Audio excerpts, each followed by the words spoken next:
양소희의 일본을 보는 젊은 시각. 정부 저출산 정책 먹혀드는 일본. 애는 알아서 큰다는 옛말이 된 지 오래다. 한국에서 적어도 남들 하는 만큼은 해주며 키워야 한다는 부담감은 경쟁 심리와 공존하며 출산율 저하를 초래했다. 출산의 기회비용이 제대로 보상되지 않는다는 점 역시 출산 가능 연령대에 있는 남녀를 망설이게 만든다.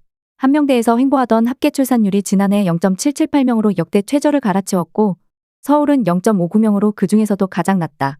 반면 SNS의 발달로 남들 하는 만큼의 기준은 치솟았고 경쟁 피로감은 더욱 심해지고 있다. 그중에서도 교육비와 집값 부담은 단골 요인으로 언급된다. 옆나라 일본 역시 지난 20년간 저출산으로 앓고 있지만 합계 출산율은 1.3명을 유지하고 있다. 한국의 1.8배 이상이며 결혼 평균 나이도 한국이 2023년 기준 남자 33.7세, 여자가 31.3세인 것에 비해 일본 후생성 기준 남자 31.1세, 여자 29.4세로 젊다. 일본의 출산 가능 연령대들에게 교육비와 집값 부담은 없는 것일까? 현지인들을 인터뷰하며 일본 젊은이들의 생각을 들어봤다. 양국의 출산 가능 연령대 남녀들에게 물어보면 공통적으로 교육비 부담감이 출산을 망설이는 가장 큰 이유인 것으로 확인된다. 다만 한국은 사교육비였던 것과 달리 일본 젊은이들은 대학 등록금이 가장 큰 부담 요인이라는 입장을 보였다. 도쿄대를 졸업하고 개발자로 근무 중인 일본인 A씨는 사립대학의 등록금은 조부모의 재력 지원이 없으면 갈 수 없다는 말이 있을 정도로 비싸다며 국립대는 전 학부 일괄 1년 학비가 60만 엔으로 약 550만 원 정도지만 사립대는 그 2배가 넘는다라고 설명했다. 실제로 한국의 연고대처럼 속케이 라인으로 불리는 깨이오 대학은 연간 학비가 최소 130만 엔에서 학부에 따라 최대 300만 엔에 이른다. 와세다대 역시 130만 엔부터 시작한다. 한국의 중경외시 라인으로 여겨지는 아오야마 대학을 일관제로 초등학교부터 대학까지 졸업한 B씨 역시 학비로만 1년에 130만 엔이 훌쩍 넘어갔다며 나는 통학생활을 하긴 했지만 기숙사비도 굉장히 비쌌다고 전했다.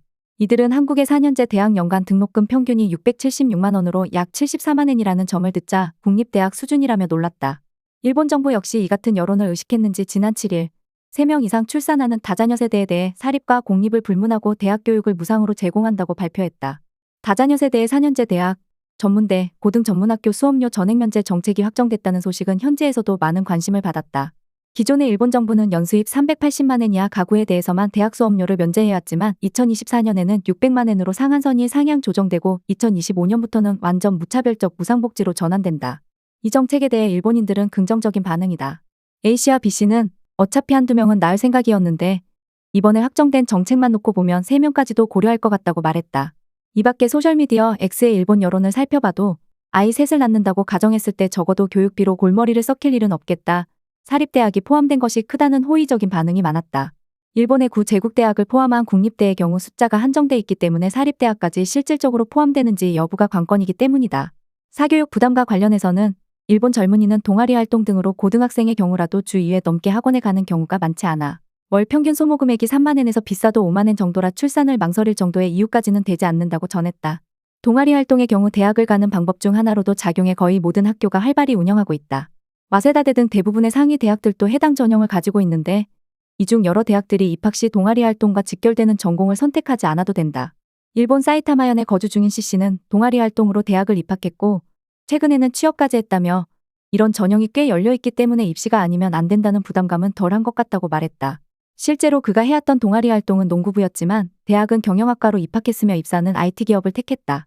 그는 대학과 취업 면접에서 오랫동안 하나의 활동을 지속적으로 해온 점과 그 과정에서 배운 정신, 리더십, 협업 능력 등에 대한 질문이 주를 이뤘다며 입시나 사교육 걱정은 크게 하지 않았다고 전했다.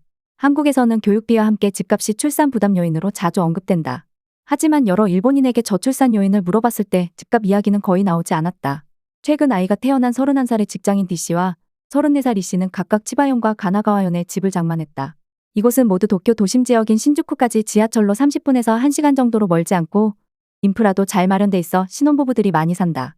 D씨는 대출 없이 1,500만 엔의 방이 4개짜리인 주택을 매입했고 E씨는 4천만 엔의 맨션을 대출받아 샀다. E씨는 23살에 대학 졸업한 후부터 일해서 모은 자금의 상당 부분과 대출금으로 집을 구입했다며 금리가 워낙 낮기 때문에 지금 이자로 나가는 돈은 도쿄에 혼자 살 때 월세보다 적다고 전했다.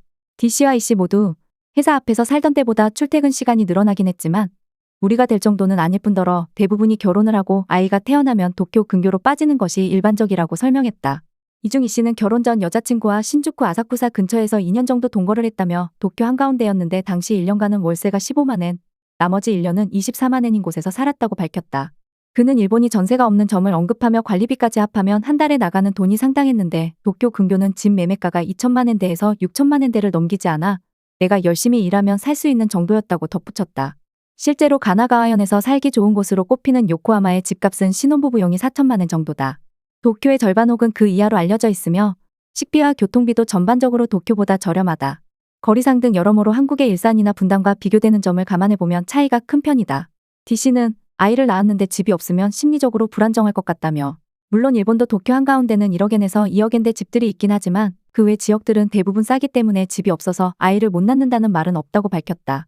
이씨 역시 지방 대도시로 가도 집값은 더 싸지고 도심이 아니어도 오히려 아이를 키우기엔 더 좋다고 여겨지는 지역들이 꽤 있다며 출산을 고민할 때 집값은 특별히 고려하지 않았다고 덧붙였다. 물론 이들도 기회만 된다면 도쿄에 집을 사고 싶다는 마음은 공통적이다.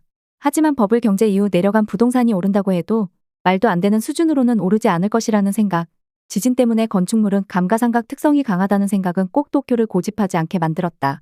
도쿄 근교나 지방 등의 특성에 따른 균형이나 인프라가 잘 구축되어 있는 점도 여기에 기여하는 것으로 보인다. 버블이 터진 후 30년이 지난 시점, 일본의 젊은이들은 그에 맞게 적응해가고 있다. 더 칼럼니스트